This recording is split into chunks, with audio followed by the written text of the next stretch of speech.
Welcome to the Zenphi Automation Academy. We are glad you are here. Today we will learn about triggers, which is the first lesson in the Foundations module. When constructing a workflow in Zenphi, an initiating event is required to begin the flow. This is referred to as the trigger, and Zenphi provides a selection of pre-configured triggers to activate the flow. Our first trigger is the receipt of an email. Select the trigger and configure it to initiate the flow. This will require connecting to Gmail, choose the proper connection and proceed.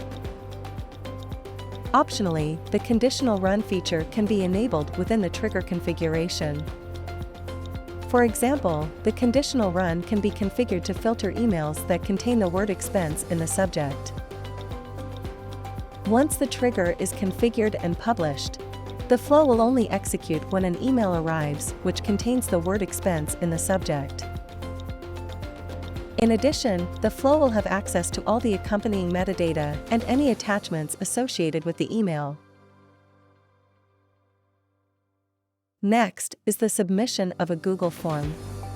When a user submits a pre-configured Google form, the Zenphi flow will execute.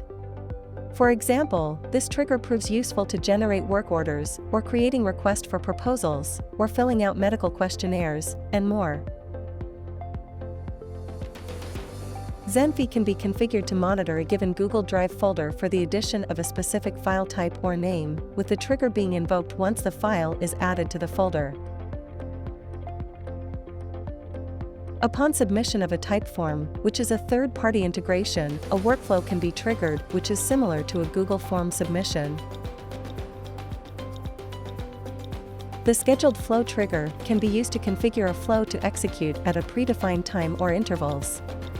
This is useful for automating periodical tasks, such as generating monthly reports.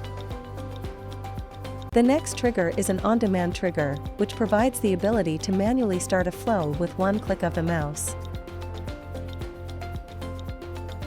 When the HTTP trigger is configured, a webhook address is generated. This allows this trigger to be invoked from other workflows within Zenphi. Additionally, other systems that support webhooks can be configured to trigger a third-party API when certain events occur. The URL given upon publishing of the Zenphi flow can be entered to initiate the flow, allowing access to data posted from an external system. This provides a useful means for integrating with external systems and introducing automation. When interacting with a row inside of a Zenphi table, the table actions flow is triggered, passing the associated row data to the flow to be utilized. A Zenphi form submission is similar to a Google form, but with all user interface elements contained within the Zenphi system, eliminating the need to utilize a separate Google form. The utilization of a Zenphi form provides the option of submitting and initiating the flow. The advantage of Zenphi forms over Google Forms is the fact that Zenphi forms provide a wider array of features, including the functionality of lookups based on data in tables. This concludes the first lesson in the Foundations module. Have a great day.